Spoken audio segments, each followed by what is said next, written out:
പുത്തൻപള്ളിയിൽ നമുക്കൊരു അതിഥിയുണ്ട് അല്ലേ? അതിഥി എന്ന് പറഞ്ഞാൽ ഒരുപക്ഷെ കിട്ടാവുന്ന ഏറ്റവും മികച്ച അതിഥി, സമൂഹത്തിന് മാതൃകയായ, പ്രതികരിക്കേണ്ടിടത്ത് പ്രതികരിക്കുന്ന, ഈ പുതിയ കാലത്തെ കുട്ടികൾക്ക് പ്രചോദനമാകേണ്ട ഒരാളാണ്. ഒരമ്മ.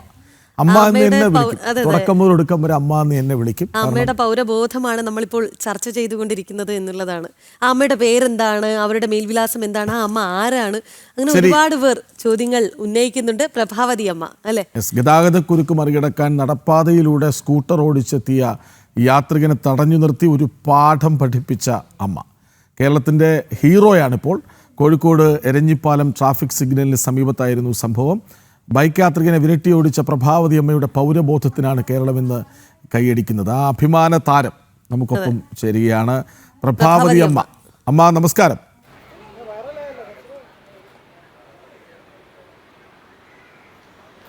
നമസ്കാരം അമ്മ. എന്താ എല്ലാവരും അറിഞ്ഞു കേട്ടോ, എല്ലാവരും അറിഞ്ഞു, എല്ലാവരും കണ്ടു. അമ്മ ആരാണ്, എന്താണ്, ധീരമായ ഒരു പ്രവർത്തനമാണ് അവിടെ കാഴ്ചവെച്ചത്. അല്ലെ, അമ്മയുടെ ഈ ദൃശ്യങ്ങളാണ് ഇപ്പോ എങ്ങും. അമ്മ അത് അറിഞ്ഞിരുന്നോ?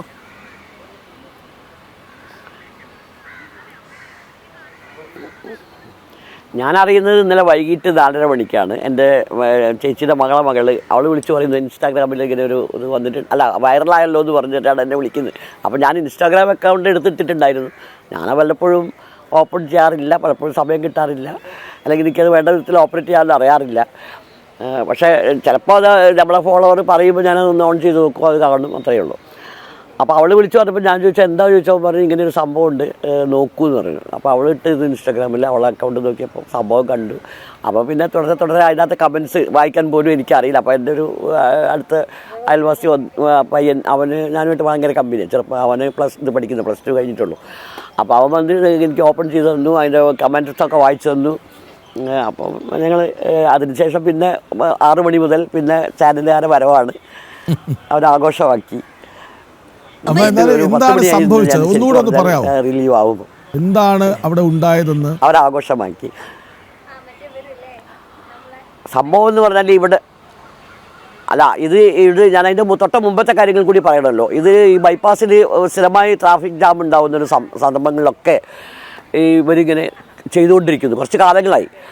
അപ്പം ഞാൻ ഈ റോഡിലേക്ക് ഇറങ്ങുമ്പോൾ ആ സമയത്താണെങ്കിൽ ഞാൻ അതിനോട് പ്രതികരിച്ചിട്ടുണ്ട്. അടി അങ്ങോട്ട് കൊടുത്തിട്ടുണ്ട്, ഇങ്ങോട്ട് വാങ്ങിയിട്ടില്ല. അവൻ്റെ വണ്ടി തിരഞ്ഞെടുത്തലും വളരെ ഫോട്ടോ എടുത്ത് ട്രാഫിക് അസിസ്റ്റൻറ്റ് കമ്മീഷണർക്ക് പരാതി കൊടുത്തിട്ടുണ്ട്. അപ്പോൾ അവർക്ക് ചെയ്യാൻ പറ്റാവുന്ന ഒറ്റ കാര്യമേ ഉള്ളൂ, ഫൈൻ അടിക്കുക, അവൻ്റെ ക്ലാസ്സിലിരുത്തുക. അപ്പോൾ അതിൽ കൂടുതലൊന്നും അവർക്ക് ചെയ്യാൻ പറ്റില്ലല്ലോ, അതവർ പറയുകയും ചെയ്തു. പിന്നെ എൻ്റെ ഉയർന്ന ഉദ്യോഗസ്ഥൻ എന്നോട് പറഞ്ഞു, നിങ്ങൾ അടിയൊന്നും ഉണ്ടാക്കാൻ പോകണ്ട, ശുഭയാത്ര എന്ന് പറഞ്ഞൊരു അതിൻ്റെ ആപ്പ് ഉണ്ട്, അതിലേക്ക് നിങ്ങൾ ഫോട്ടോ എടുത്ത് അയച്ചു തന്നാൽ മതി. അതിൻ്റെ നമ്പറൊക്കെ എനിക്ക് അയച്ചു തന്നു, അതെൻ്റെ മൊബൈൽ ഇപ്പോഴും ഉണ്ട്. പിന്നീട് ഞാൻ ഒരെണ്ണം അയച്ചപ്പോൾ അവർ അതിൻ്റെ കൂടുതൽ വിശദീകരണമൊക്കെ ചോദിച്ചപ്പോൾ എനിക്കതിനോട് വലിയ അങ്ങനെ ഒരു മമതയൊന്നും തോന്നിയില്ല. കാരണം എന്താ പറയുക, ഫൈൻ അടിക്കാൻ വേണ്ടി ഇത്ര ഡീറ്റെയിൽ ഒന്നും വേണ്ടല്ലോ, അവർക്ക് വേണമെങ്കിൽ കണ്ടുപിടിക്കാം, ഇവിടുന്ന് കണ്ടുപിടിക്കാവുന്ന കാര്യങ്ങളേ ഉള്ളൂ. അപ്പോൾ അതുകൊണ്ട് ഞാൻ അതിനെ അങ്ങനെ ഫോളോ ചെയ്തില്ല. പിന്നെ ഞാൻ ഈ പറഞ്ഞ പോലെ അവരെ ബോധപ്പെടുത്തി അതിന് പറഞ്ഞയക്കും. ഇപ്പോൾ ഈ ഒരാഴ്ചയിൽ തന്നെ 2-3 തവണ ഞാൻ ഇവിടുന്ന് പ്രതികരിക്കേണ്ടി വന്നു. ലാസ്റ്റിലത്തത് ഒരാൾ റീലെടുക്കുന്നുണ്ടായിരുന്നു, ഈ ബ്ലോക്കും കാര്യങ്ങളൊക്കെ ഒരു ബിൽഡിങ്ങിന് മുകളിൽ കയറി നിന്നിട്ട്. അപ്പോൾ അതിൻ്റെ ഉള്ളിൽ പെട്ടുപോയതാണ് ഞാൻ, ഈ സംഭവം അതിൻ്റെ ഉള്ളിലായിപ്പോയി. അപ്പോൾ അത് അവർ റീലിട്ടു, അത് വൈറലായി. പക്ഷെ അത് നന്നായി എന്ന് എനിക്കിപ്പോൾ തോന്നുന്നു. ആ പയ്യനും ഇത് ഒരു സമൂഹത്തിൻ്റെ മുൻപിൽ കൊണ്ടുവരാൻ കഴിഞ്ഞതിൽ വളരെയേറെ അഭിമാനം തോന്നുന്നുണ്ട്. ഞാനിത് അയൽക്കൂട്ടത്തിലൊരു അംഗമാണ്. അപ്പോൾ എൻ്റെ അയൽക്കൂട്ടത്തിൽ ഈ ആഴ്ചയിൽ അത് അവതരിപ്പിക്കണം. നമ്മൾക്ക് കമ്മീഷണർ പോയിട്ട് റെപ്രസെൻ്റ് ചെയ്ത് നമ്മൾ ഒരു പരാതി കൊടുക്കണം. ഇതിന് ഒരു ശാശ്വത പരിഹാരം കാണണമെന്ന് ആഗ്രഹിച്ചിരിക്കുന്നവരാണ് ഇതിങ്ങനെയായി മാറിയത്. അതിനാൽ ഇങ്ങനെ ഞാനിവിടെ എൻ്റെ ഒരു കടയിൽ കാശ് കൊടുക്കാൻ വേണ്ടി അങ്ങോട്ട് പോവുകയാണ്. അവർ ഇന്നലെ 24 വരെ എനിക്ക് ഇന്നലെ ലൈവിൽ അവനെ വീഡിയോ കോൾ ഇട്ട് തന്നു, കാണിച്ചു. ഇന്നലെ രാത്രിയാണ് 10 മണിക്കാണ് ഞാൻ അവനായിട്ട് അഭിമുഖം കാണുന്നത്. പിന്നെ എൻ്റെ നമ്പർ പിന്നെ ആരെടുത്തു അവൻ തപ്പി വാങ്ങി വിളിച്ചിരുന്നു, കാണാമെന്ന് പറഞ്ഞു. അപ്പം 24 വരെ വന്നപ്പോൾ അവർ നേരിട്ട് അവനെ കാണിച്ചു തന്നു. ഞാൻ അവർ കാണിച്ചു പറഞ്ഞു. ഓക്കെ, കാരണം ഇത് നമ്മൾക്കൊരു സമൂഹത്തിൽ ആവശ്യമുള്ളൊരു കാര്യമാണല്ലോ.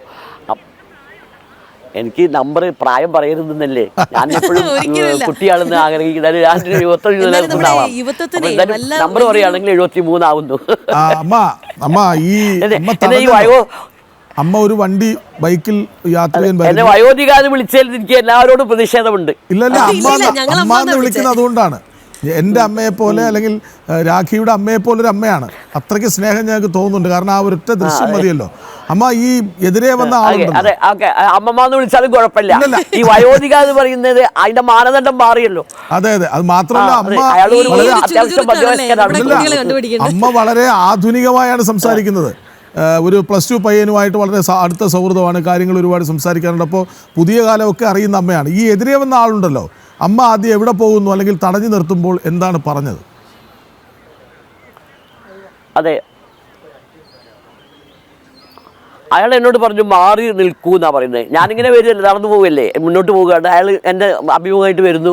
അപ്പോൾ അയാൾക്ക് പോകണം, അതുകൊണ്ട് അയാൾ എന്നോട് മാറി നിൽക്കുമെന്ന് പറയുന്നത്. ഈ ഫുട്പാത്തിൽ നടക്കുന്ന ഒരാളോട് പറയുകയാണ്, ഒരു ബൈക്ക് യാത്ര ചെയ്യാൻ വന്നിട്ട് പറയുകയാണ് മാറി നിൽക്കുമെന്ന് പറഞ്ഞാൽ അതിൻ്റെ അർത്ഥം നമുക്ക് മനസ്സിലാക്കാൻ പറ്റില്ലേ? അപ്പോൾ അവരുടെ അവകാശമാണ്, അത് നമ്മുടെ അവകാശമല്ല. അപ്പോൾ ഞാൻ പറഞ്ഞു ഇത് ഞങ്ങൾക്ക് നടക്കാനുള്ളതാണ്, ഇതെൻ്റെ വഴിയാണ്, നിങ്ങളെന്താ എന്നോട് റോഡിലേക്കാണോ മാറി നിൽക്കാൻ പറയുന്നത് ചോദിച്ചപ്പോൾ അയാൾ വണ്ടി ചരിച്ചിട്ട് എന്നോട് പറഞ്ഞു ഇതിലേ പൊക്കോളൂ എന്ന് പറഞ്ഞു. ഞാൻ പറഞ്ഞു എനിക്ക് എൻ്റെ വഴി കൂടിയാണ് പോകേണ്ടത്, എൻ്റെ വഴിയാണ്. അപ്പോൾ അയാൾ എന്നോട് ചോദിച്ചു നിയമം പഠിപ്പിക്കുകയാണോ എന്ന് ചോദിച്ചു.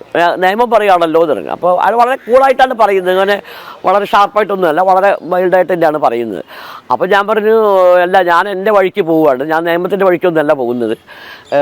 നിങ്ങൾ അപ്പോഴാണ് ഞാൻ ഫോൺ എടുക്കുന്നത് ബാഗിൽ നിന്ന്, ഇത് നമ്പർ പിടിക്കാൻ വേണ്ടി. ഇയാൾ അഥവാ കർശനമായിട്ട് പോവുകയാണെങ്കിൽ ഞാനും കർശനമാവണമല്ലോ. അപ്പോൾ ഞാൻ ഈ ഫോൺ എടുത്തപ്പോൾ ഇങ്ങനെ പിടിച്ചു, ഫോൺ എടുക്കാൻ വേണ്ടി വീഡിയോ, എൻ്റെ ഫോൺ വളരെ മോശമാണ്, വീഡിയോ ഒക്കെ എടുക്കണമെങ്കിൽ 1 മണിക്കൂർ എടുക്കും. അപ്പോൾ അയാൾക്ക് തോന്നി അവർക്ക് അറിയാം. അപ്പോൾ അതുകൊണ്ട് അയാൾ നേരെ അപ്പോൾ ടേൺ ചെയ്യണമെന്ന് പറഞ്ഞു എന്നോട്. ലേശം കൂടി നീങ്ങിക്കൂ, ഞാനൊന്ന് ടേൺ ചെയ്യട്ടെ എന്ന് പറഞ്ഞു. ഞാൻ പറഞ്ഞു ടേണിംഗ് ഇല്ല, ബാക്കോട്ട് എടുക്കാൻ മാത്രമേ ഉള്ളൂ നിവർത്തി എന്ന് പറഞ്ഞു. അങ്ങനെ അയാൾ ബാക്കോട്ട് എടുത്തു. പിന്നെ ബാക്കി അതിൻ്റെ പിന്നിലൊക്കെ ആളുകൾ അവർ വരുന്നുണ്ടായിരുന്നു. അപ്പോൾ അവരത് അറിഞ്ഞുകൊണ്ട് തന്നെ പിന്നെ അവർ വിട്ടില്ല. അപ്പോൾ പോകുമ്പോൾ ഇല്ല, അയാളെനിക്ക് ഒരു വിഷയം ഒന്നു നിങ്ങൾ ജയിച്ചു എന്ന് പറഞ്ഞിട്ടാണ് അയാൾ പോയത്. പുള്ളി ഒരു പാഠം പഠിച്ചു. അപ്പോൾ അത് ഈ റീൽ എടുക്കുന്ന ആളെ പിന്നെയാണ് ഞാൻ കാണുന്നത്, കാരണം ആളുകളെല്ലാം മേലോട്ട് നോക്കുന്നത്. അപ്പോൾ ഞാൻ മേലോട്ട് നോക്കുന്നത്. അങ്ങനെ പറയാൻ പറ്റുമോ? ഒരു വീണ്ടും ആവർത്തിക്കുന്നത്. നമ്മളെ നാടല്ലേ, നമ്മളെ നാടല്ലേ. തെറ്റുകളിൽ നിന്ന് പാഠം പഠിക്കുകയാണെങ്കിൽ നമ്മൾ എന്നേ നന്നായേനെ. നമുക്ക് ആ ദൃശ്യങ്ങളിൽ കാണാം അമ്മ കാല് കൊണ്ടൊക്കെ അദ്ദേഹത്തെ തടസ്സപ്പെടുത്താൻ നോക്കുന്നുണ്ട്. ചോദിക്കുകയാണ് അമ്മ ഈ ഫുട്ബോളുമായിട്ട് എന്തെങ്കിലും ബന്ധമുണ്ടോ? അതെ. ഞാൻ പണ്ടേ ഫുട്ബോൾ കളിക്കാറുണ്ട്. ചെറുപ്പത്തിലെ ഞാൻ എൻ്റെ ഏട്ടൻ്റെ ഗോളിയായിരുന്നു. ഏട്ടൻ ഫുട്ബോൾ കളിക്കുമ്പോൾ എനിക്ക് ഗോളി നിൽക്കണം നിർബന്ധമാണ്. ഗൈഡ്സ് ഉണ്ടായിരുന്നു സ്കൂൾ പഠിക്കുന്ന കാലത്ത്. അതെ അതെ അതെ അതെ. അമ്മ ഈ മുമ്പ് എന്തോ ഒരു അനുഭവം ഉണ്ടായെന്ന് പറഞ്ഞല്ലോ, മുമ്പും തടഞ്ഞിട്ടുണ്ട്, മുമ്പും നിയമത്തിന് വേണ്ടി വാദിച്ചിട്ടുണ്ടെന്ന് പറഞ്ഞല്ലോ, എന്തായിരുന്നു ആ സംഭവം? പലപ്പോഴായിട്ട്. ഓക്കെ അത് തന്നെ ഇതേപോലെ തന്നെ ഫുട്പാത്തിൽ പോകുമ്പോൾ എൻ്റെ കൈക്ക് തട്ടിയതുപോലെ. ഞാൻ ഓട്ടോയിൽ നിന്ന് ഇറങ്ങി ഞാൻ ഫുട്പാത്തിലേക്ക് കയറുകയാണ്, എൻ്റെ വീട്ടിൻ്റെ വഴിയാണല്ലോ. അപ്പോൾ ഞാൻ ഫുട്പാത്തിലേക്ക് കയറുന്ന സമയത്ത് ഇവൻ ഇങ്ങനെ വഴിക്ക് പിടിച്ച് വന്നിട്ട് നല്ല സ്പീഡിലാണ് വരുന്നത്. പക്ഷേ എന്തോ ഭാഗ്യത്തിനൊന്നും കൈ ഇങ്ങനെ ചെറുങ്ങനെ തട്ടിയുള്ളൂ. അപ്പോൾ ഞാൻ വണ്ടി ഇങ്ങനെ ചവിട്ടി പിടിച്ചു. അവന് നീങ്ങാൻ പറ്റാത്തത്, നീ ഇതിനെ വണ്ടി എടുക്കില്ല എന്ന് പറഞ്ഞു. അപ്പോൾ ഞാൻ എടുക്കും, എനിക്ക് മുന്നോട്ട് പോകണം എന്ന് തന്നെ വാശിയവൻ. അങ്ങനെ ഞാനും അവൻ ഒരു അരമണിക്കൂർ വേറെ തർക്കിച്ചിട്ടുണ്ടാവാം. അപ്പം പിന്നെ അവൻ എന്നെ പ്രാന്തിയെന്നും തെണ്ടിയെന്നും തള്ളയെന്നും എൻ്റെ തന്തേനും തള്ളേനും ഒക്കെ വിളിച്ചു. അപ്പോൾ പിന്നെ ഞാൻ മുഖത്തൊരു കുത്ത് കൊടുത്തു, അവൻ്റെ ഹെൽമെറ്റിൻ്റെ ഉള്ളിൽ കൂടെ ഒരു കുത്താൻ കൊടുത്തു. അല്ല, ഈ അമ്മയ്ക്ക് ഇത്ര ധൈര്യം എങ്ങനെയാണ്? ചെറുപ്പക്കാരല്ലേ, അവർക്ക് കുറച്ച് ഇത് കൂടുതലോ. കുട്ടിക്കാലത്ത് എങ്ങനെയാണോ തെറ്റ് കണ്ടാൽ പ്രതികരിക്കുന്ന, പ്രതിഷേധിക്കുന്ന ഒരാളാണ്? കുട്ടിക്കാലത്തെ തന്നെയാണ് സ്വഭാവം. ആര് അനീതി കണ്ടാലും അതെ അതെ ഓക്കെ അടിക്കും, ആയിരിക്കും. അതങ്ങനെ തന്നെയാണ്, അങ്ങനെ തന്നെയാണ്. അത് ചെറുപ്പത്തിലുള്ള സ്വഭാവമാണ്. അത് നമ്മുടെ വീട്ടിൻ്റെ അന്തരീക്ഷം അങ്ങനെ ആയിരിക്കാം. അതുകൊണ്ടായിരിക്കും എല്ലാവരും എന്നെ അങ്ങനെ നിയന്ത്രണം അങ്ങനെ ആണ്. എന്നെ ആ രൂപത്തിലാണ് എന്നെ വളർത്തിയത്. അതുകൊണ്ടായിരിക്കാം. കാരണം എനിക്കൊരു എവിടെയും ഒരു കെട്ടുപാടുകളൊന്നും ഇല്ലായിരുന്നു. എങ്ങനെയാണ് കുടുംബം അതേക്കുറിച്ചൊക്കെ? അതോ കുടുംബം ഏകാംഗമാണ്. ബാക്കി എല്ലാവരും ഉണ്ട്, ബ്രദേഴ്സ് ഉണ്ട്. അമ്മ മരിച്ചിട്ട് ഒരു 10 വർഷമായി. ഞാൻ തറവാട് വീട്ടിലാണ് താമസിക്കുന്നത്. ബാക്കി എല്ലാവരും അടുത്തടുത്തുണ്ട്. ഇപ്പോൾ എൻ്റെ ഒരു ചേച്ചി മക്കളും എൻ്റെ കൂടെ ഉണ്ട് ഇപ്പോൾ താൽക്കാലികമായിട്ട്. അവർക്കൊരു ചെറിയ അസുഖമുള്ളത് കൊണ്ട് അവരിപ്പോൾ എൻ്റെ കൂടെ താൽക്കാലികമായിട്ട് അവരുണ്ട്. അങ്ങനെയാണ്. വേറെ ഞാൻ ഏകാംഗമാണ്. തറവാട് വീടാണ്. ഇവിടെ ഒരു അമ്പലം, ഞങ്ങൾക്കൊരു കുടുംബക്ഷേത്രം ഉണ്ട്, കാവുണ്ട്, കാവെന്ന് പറയും.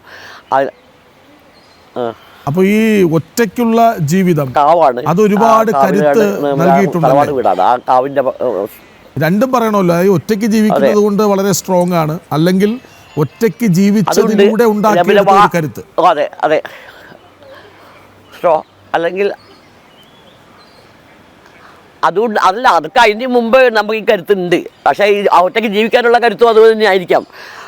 പിന്നെ നമ്മൾ പറഞ്ഞാൽ കുറച്ച് രാഷ്ട്രീയത്തിലുണ്ടായിരുന്നു, പിന്നെ പൊളിറ്റിക്സിലുണ്ടായിരുന്നു, സാമൂഹ്യ പ്രവർത്തനം നടത്താറുണ്ട്, ഇപ്പോഴും ഉണ്ട്, അയൽക്കൂട്ടത്തിലൊക്കെ ഉണ്ട്. അപ്പോൾ അതിൻ്റെതായ പ്രവർത്തനങ്ങളൊക്കെ ഉണ്ട്, പൊതുസമൂഹമായിട്ട് ബന്ധപ്പെടാറുണ്ട്, അങ്ങനെയൊക്കെ ഉണ്ട്. അതുകൊണ്ടായിരിക്കാം രാഷ്ട്രീയത്തിലുണ്ടായിരുന്നു. ചില്ലറക്കാരിയല്ല. അപ്പൊ ഇത് കുറെ നാളായുള്ള ഒരു പോരാട്ടമാണ്. എപ്പോഴൊക്കെ ഫുട്പാത്തിലേക്ക് വാഹനം കയറ്റി ആളുകൾ ഓടിച്ചിട്ടുണ്ടോ അപ്പോഴൊക്കെ തടഞ്ഞിട്ടുണ്ട്. തെറ്റെന്ന് കണ്ടാൽ പ്രതികരിക്കും. ഇത് മാത്രമല്ല,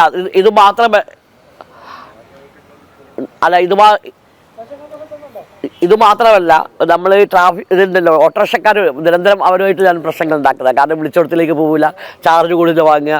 ഇവിടെ ഒരു പാർക്കിംഗ് സ്ഥലമുണ്ട്, എരഞ്ഞിപ്പാലം ആറാട് കോടതിയുടെ മുന്നിൽ ട്രാഫിക് ഒരു ഓട്ടോറിക്ഷ പാർക്കിംഗ് സ്റ്റാൻഡ് ഉണ്ട്. 5 ഓട്ടോറിക്ഷ പാർക്ക് ചെയ്യാൻ ഉള്ള സ്ഥലത്ത് 25 ഓട്ടോറിക്ഷ അവർ നിരത്തി നിർത്തിയിടും. കാൽനട യാത്രക്കാർ ഇതുപോലെ വഴിയില്ല. അവരൊക്കെ എപ്പോഴും പ്രശ്നങ്ങൾ ഉണ്ടാക്കാറുണ്ട്. ഞാൻ ചിലപ്പോൾ അവരോട് എടുപ്പിക്കും, ആൾക്ക് പോകാനുള്ളൊരു ഗ്യാപ്പ് ഉണ്ടാക്കിയെടുക്കാൻ ഞാൻ പലപ്പോഴും ശ്രമിച്ചിട്ടുണ്ട്. അതൊക്കെ സാധാരണ ഞാൻ ചെയ്യുന്നതാണ്. ഇപ്പോൾ എന്താ, പണ്ട് സ്ത്രീകൾക്ക് സീറ്റിന് വേണ്ടിയിട്ട് എഴുതി വെച്ച സീറ്റിൽ പോലും നമുക്ക് കിട്ടാതിരുന്ന കാലത്ത് അവിടുന്ന് പൊക്കി പോലീസ് സ്റ്റേഷനിൽ വരെ വണ്ടി എത്തിച്ചിട്ടുണ്ട്. ഇതൊക്കെ സംഭവങ്ങൾ നടന്നിട്ടുണ്ട്. അന്ന് നമ്മളൊരു സംഘടനാ ബേസിൽ വർക്ക് ചെയ്യുന്നതും കൂടി ഉണ്ടാവുള്ളൂ. അപ്പോൾ അതിൻ്റെ ഒരു കരുത്തും കൂടി ഉണ്ടാവും. ഈ മോട്ടോർ വാഹന വകുപ്പ് ഉദ്യോഗസ്ഥരൊക്കെ അവരുടെ വീഡിയോ പങ്കുവച്ചിട്ടുണ്ടായിരുന്നു സോഷ്യൽ മീഡിയയിൽ. ആരെങ്കിലും ബന്ധപ്പെട്ടിരുന്നോ അമ്മേ? അത് കണ്ടു, കളക്ടർ വിളിച്ചിട്ടുണ്ടായിരുന്നു. എന്നെ വിളിച്ചില്ല, ആരോ നമ്പറൊക്കെ ചോദിച്ചൊന്ന്. ഇപ്പോൾ എന്നോട് എൻ്റെ കസിൻസൊക്കെ പറഞ്ഞു, ആ നമ്പർ ആരോടൊക്കെ ചോദിച്ചിട്ട് അവർ കൊടുത്തിട്ട് അഡ്രസ്സൊക്കെ കൊടുത്തിട്ടുണ്ടെന്ന് പറഞ്ഞു. നിരത്തുകളിലാണ് ഏറ്റവും വലിയ പ്രശ്നമുള്ളത്. ഇപ്പൊ അമ്മ പറഞ്ഞ 1-2 കാര്യങ്ങൾ, ഫുട്പാത്തിലൂടെ വാഹനം ഓടിക്കുക, അല്ലെങ്കിൽ ഓട്ടോ ചാർജ് കൂടുതൽ വാങ്ങിക്കുക, എത്തേണ്ടിടത്ത് എത്തിക്കാതിരിക്കുക, പാർക്ക് ചെയ്യുന്നതിലെ പ്രശ്നം. ഇത് മാത്രമല്ല, ഇപ്പോൾ രാത്രി നമ്മളൊന്ന് നിരത്തിലിറങ്ങിയാൽ ഈ വലിയ വില കൂടിയ വാഹനങ്ങൾ ഓടിക്കുന്നവർ പലരും, എല്ലാവരും അല്ല, പലരും ഡിം അടിക്കാതെ കണ്ണിലേക്ക് ഇങ്ങനെ ലൈറ്റ് ബ്രൈറ്റ് ആക്കി വയ്ക്കുകയാണ്. വളരെ പ്രയാസമുള്ളൊരു കാര്യമാണ്. മറ്റൊന്ന്, ഈ ബ്ലോക്ക് ആകുന്ന സമയത്ത് വണ്ടികൾ ഇങ്ങനെ നിരനിരയായി കിടക്കുമ്പോൾ വലതുവശത്തു കൂടി ഓട്ടോറിക്ഷ ഇങ്ങനെ പാഞ്ഞു കയറിപ്പോയി കൂടുതൽ ബ്ലോക്ക് ഉണ്ടാക്കുക. അപ്പോൾ ഇത്തരം പ്രവർത്തനങ്ങളൊക്കെ ഇന്ന് ട്രാഫിക്കിൽ വലിയ മാറ്റങ്ങൾ വന്നാൽ തന്നെ ഈ തിരക്ക് കുറയ്ക്കാൻ പറ്റും.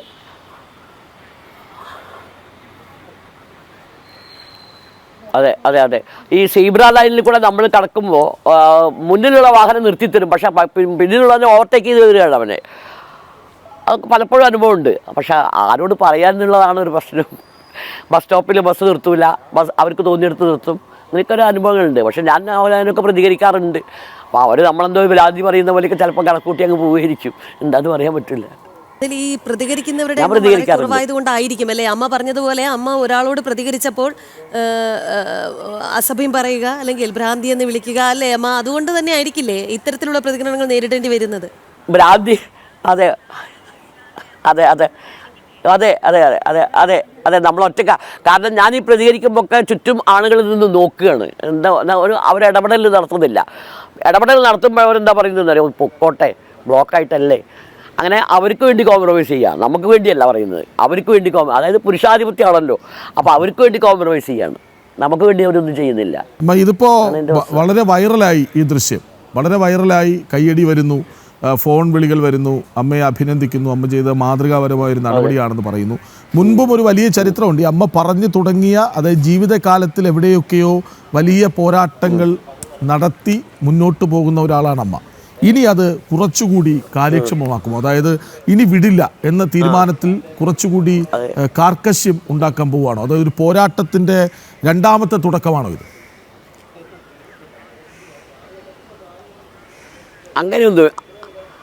അങ്ങനെയൊന്നുമില്ല. ഞാൻ ഇപ്പോൾ എൻ്റെ ആരോഗ്യസ്ഥിതിയുമൊക്കെ വെച്ചുകൊണ്ട് നമുക്ക് ചെയ്യാവുന്നിടത്തോളം ചെയ്യാമെന്ന് മാത്രമേ ഉള്ളൂ.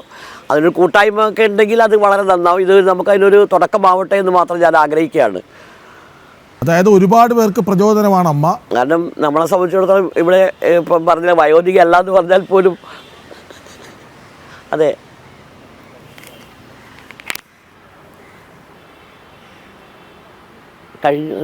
കേൾക്കുന്നില്ല കേട്ടോ. അമ്മ പറഞ്ഞോളൂ. അല്ല, അതായത് ഈ പുതിയ തലമുറയോട്, ഇപ്പോൾ ഇതൊന്നും ശ്രദ്ധിക്കാത്ത തലമുറയോട് എന്താണ് അമ്മയ്ക്ക് പറയാനുള്ളത്?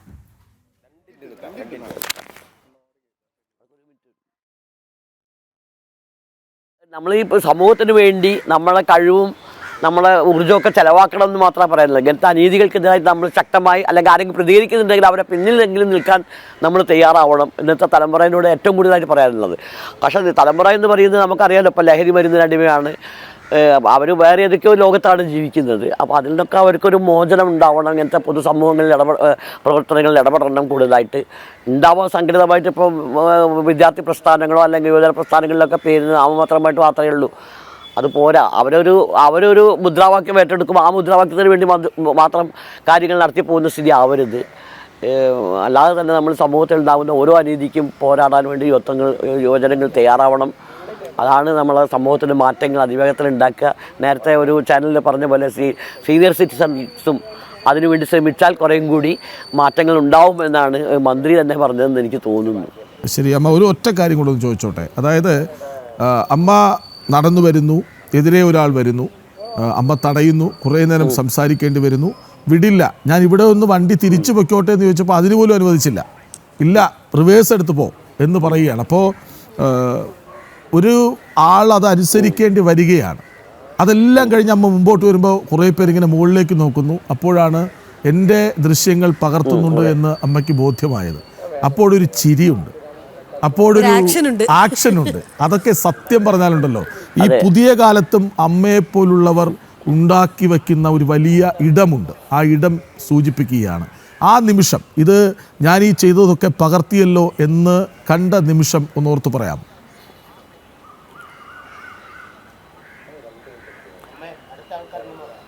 അല്ല, അത് ഞാനങ്ങനെ കാണുമ്പോൾ ഞാൻ വിചാരിക്കുന്നില്ല അത് റീലാണെന്നോ, അല്ലെങ്കിൽ അവനൊരു ഫോട്ടോ എടുത്ത് അവിടുത്തെ ആരെങ്കിലും ജീവനക്കാരോ ആ ഷോപ്പിൽ അവിടെ ഒരു ഷോപ്പോ എന്തൊക്കെ ഓഫീസുകളൊക്കെ ഉണ്ട്. അപ്പോൾ അവരൊരു ഫോട്ടോ എടുത്തതെന്ന് മാത്രമേ ഞാൻ ധരിക്കുന്നുള്ളൂ. അപ്പോൾ ഇത് ഈ സംഭവം അറിയുന്നത് വരെ ഞാൻ അത്രയും ധരിച്ചിട്ടുള്ളൂ. ഞാനതിന് വേണ്ടി അവനെനിക്ക് മുഖം തന്നിട്ടില്ല, അവൻ തിരിഞ്ഞ് നടക്കുകയും ചെയ്തു. അവനെനിക്ക് മുഖം തരും അല്ല എന്നൊരു വിഷയം അങ്ങനെ ഒന്നും ചെയ്തില്ല, അവൻ തിരിഞ്ഞ് നടന്നു. അപ്പോൾ ഞാൻ അത്രയും വിചാരിച്ചുള്ളൂ. അവിടെയുള്ള ആരോ ഒരു ഫോട്ടോ എടുത്തു, അത്രയും ഞാൻ വിചാരിച്ചിട്ടുള്ളൂ അന്നേരം. ശരി, ഈ മൊബൈലൊക്കെ കൃത്യമായി കൈകാര്യം ചെയ്യുന്ന ആളാണോ? ഓക്കെ, ഇവിടെ ഇങ്ങനെ വേറെ അതെ, പക്ഷേ എൻ്റെ മൊബൈൽ ഒരു ദരിദ്രവാസിയുടെ മൊബൈലാണ് പറഞ്ഞതുപോലെ. പക്ഷേ അല്ലേ, അത് പലപ്പോഴും ഇപ്പോൾ കുറേ ആയിട്ട് എന്താ പറയുക ഇതിൽ അതുകൊണ്ട് ഞാൻ പവർഫുള്ളാണ്. അതുകൊണ്ട് ഞാനത് വെച്ച് കൈകാര്യം ആളുകളെ പേടിപ്പിക്കെങ്കിലും ചെയ്യാമല്ലോ കൈ പിടിച്ചിട്ട്. അത് വേറൊരു പ്രശ്നം ഉണ്ടായിരുന്നു. ഇവിടെ പിള്ളേർ, കോളേജ് പിള്ളേർ ഇങ്ങനെ ഈ ഇടവഴി കൂടെ അവരെ ലവ് അഫയേഴ്സൊക്കെ കാണിച്ചു പോകും. അപ്പോൾ ഒരു ദിവസം ഞാൻ ഒരു വാലന്റൈൻസിൻ്റെ അന്ന് തടയുന്ന ഇതേപോലെ ഒരു പയ്യൻ ബൈക്കിൽ ഇരുന്നിട്ട് അതിൻ്റെ ഫ്രണ്ടിലൊരു കുട്ടിയുണ്ട്, പെൺകുട്ടിയുണ്ട്. അപ്പോൾ ഞാൻ ബാക്കിൽ നിന്ന് കാണുമ്പോൾ എൻ്റെ ഒരു പിന്നെ മകനെ പോലെ, എൻ്റെ ഒരു കൊച്ചു മകനെ പോലെ തോന്നിയപ്പോൾ ഞാൻ മുന്നിലേക്ക് വന്ന് നോക്കുകയാണ്. അപ്പോഴാണ് എൻ്റെ മുന്നിൽ പെൺകുട്ടി ഉണ്ടെന്ന് ഞാൻ അറിയുന്നത്. അപ്പോൾ ഇവർ വേഗം ഫോൺ നോക്കുന്നവർ നോക്കി. അപ്പോൾ ഞാൻ പിന്നെ വാലന്റൈൻസ് ഡേ ആണല്ലോ, അപ്പോൾ എനിക്കതറിയാം. കുട്ടികളൊക്കെ ഹോസ്റ്റലിൽ ഞാൻ വർക്ക് ചെയ്തുകൊണ്ട് പിള്ളേരൊക്കെ അതിൻ്റെ പറ്റിയുള്ള ഡീറ്റെയിൽസൊക്കെ എനിക്ക് പറഞ്ഞു തന്നിട്ടുണ്ട്. അപ്പോൾ ഞാൻ എൻ്റെ പറമ്പിലേക്ക് കയറി ഞാൻ അവിടുന്ന് മൊബൈൽ ഇങ്ങനെ പൊക്കി പിടിച്ചു. പിന്നെ അവൻ എൻ്റെ പണ്ടാര തള്ളയെന്ന് വിളിച്ച് ശമിച്ചിട്ടാണ് പോയത്. ഓക്കെ, അപ്പോൾ ഫോൺ കൊണ്ട് അങ്ങനെയൊക്കെ ഒരു ഉപകാരമുണ്ട്. വർക്ക് ചെയ്തില്ലെങ്കിൽ ഇതിങ്ങനെ പൊക്കി പിടിക്കാമല്ലോ. ശരി, വളരെ സന്തോഷം. ഈ അമ്മയ്ക്ക്, ഈ സമൂഹത്തിന് മാതൃകയാകുന്ന സജീവമായി നിൽക്കുന്ന അമ്മയ്ക്ക് ഞങ്ങളുടെ വക ഒരു ഉമ്മ. വളരെ സന്തോഷം. ഒപ്പം ആ കാണിച്ച അതേ ആക്ഷൻ, തംസപ്പ്. വളരെ സന്തോഷം. ഈ സമയമൊക്കെ ഞങ്ങൾക്കൊപ്പം ഇരുന്നതിന്, അഭിപ്രായങ്ങൾ പറഞ്ഞതിന്, ഒരു പോരാട്ടത്തിന്റെ കഥ ഇങ്ങനെ തുടരെ പറഞ്ഞുകൊണ്ടിരുന്നതിന് വളരെ സന്തോഷം അമ്മ. ഇനി വയോധിക എന്ന് പറഞ്ഞവരൊക്കെ മാറ്റി പറയൂ അല്ലേ? പിന്നെ ഇത് യൂത്ത് ഐക്കണാണ്. എന്തൊരു പോരാട്ടമാണ് നടത്തിയത്. ഒരു ചെറിയ കാഴ്ചയാണ് നമ്മൾ കണ്ടത്. വാക്കുകൾക്ക് പോലും എന്തൊരു ചൂടാണ്. അതായത് ഞാൻ പ്ലസ് ടു പഠിക്കുന്ന ഒരു പയ്യനുമായിട്ട് നല്ല കമ്പനിയാണ്, അവനുമായിട്ട് സംസാരിക്കാറുണ്ട്. എത്ര ഷാർപ്പാണ് ഒരമ്മ. അതായത് നമ്മൾ പറയുമല്ലോ തള്ള വൈബ് എന്നൊക്കെ പറഞ്ഞ് വെറുതെ കളിയാക്കാറുണ്ട്. അതായത് ഏതൊരു കാലത്തിൻ്റെയും നല്ല വഴികളെ സ്വാംശീകരിച്ചുകൊണ്ടാകണം അടുത്ത തലമുറ പോകേണ്ടത്. അല്ല ഞങ്ങൾ വളരെ ട്വിസ്റ്റ് ചെയ്ത് ഞങ്ങൾ ഇതൊന്നും പരിഗണിക്കുന്നില്ല എന്ന് പറഞ്ഞ് മാറ്റി നിർത്തരുത്. എന്തായാലും നല്ല നല്ല ഒരുപാട് കാര്യങ്ങളുണ്ട് ആ അമ്മയിൽ നിന്ന് നമ്മുടെ ജെൻസി വിഭാഗത്തിന് പഠിക്കാൻ അല്ലേ? യെസ്, ഇത് ജെൻസിയാണ്. ജെൻസി കണ്ടുപഠിക്കേണ്ട ജെൻസിയാണ്. വളരെ സന്തോഷം.